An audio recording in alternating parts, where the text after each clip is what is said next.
Arne Slot, Liverpool brutally eviscerated by rival club chief.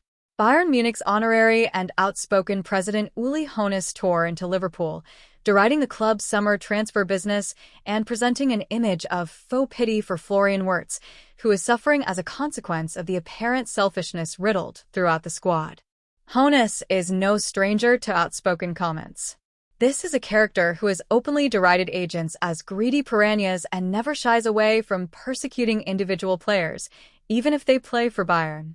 One of Hoeneß's most potent trigger points is the financial excess of the Premier League, which operates on a wildly different model to the fan-owned clubs of the Bundesliga. Liverpool exemplified this financial heft over the summer with a total outlay of almost £450 million, $595.1 million. Bayern, by way of comparison, have spent around £370 million over the past 3 years combined. Even in the face of this expenditure, Liverpool have desperately struggled to defend their Premier League title. Sunday's 2-0 victory over relegation scrapping West Ham United ended a ruinous run of 9 defeats in 12 games. Hoeneß did not bother hiding his schadenfreude. They spent €500 million and are having a disaster season, he cackled in front of 10,000 spectators at a business event in Munich's Olympic Hall, which was covered by Bild. In my opinion, that's because they only have superstars. They only have chiefs and no Indians. I shouldn't even say that, they're indigenous people. Hoeneß. Poor Florian Wirtz.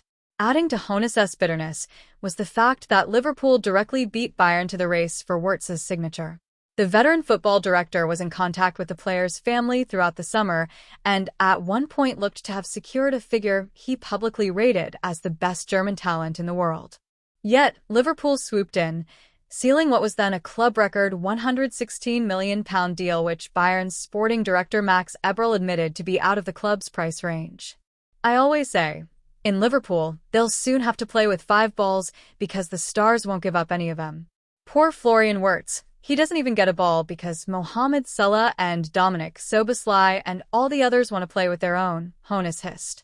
The Bayern chief is not the first to make the point that Wirtz is taking far fewer touches in the attacking third of the pitch than he did in the Bundesliga, although Bayer Leverkusen's Simon Rolfs explained it a little more diplomatically.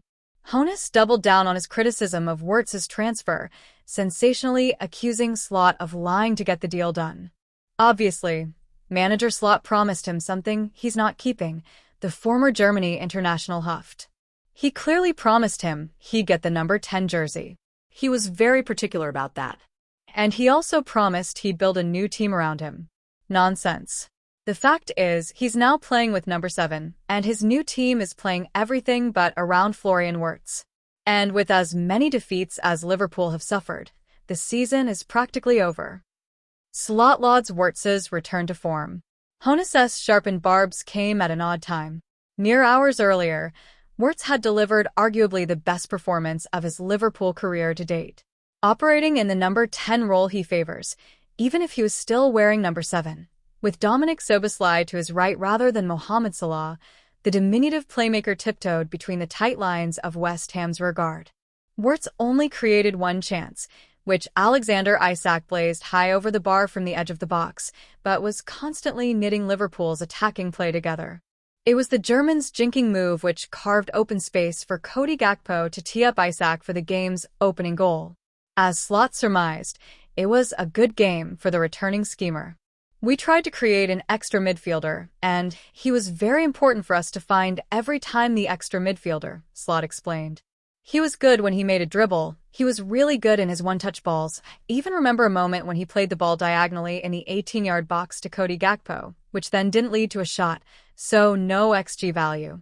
We had many of those moments, and he was part of many of those moments.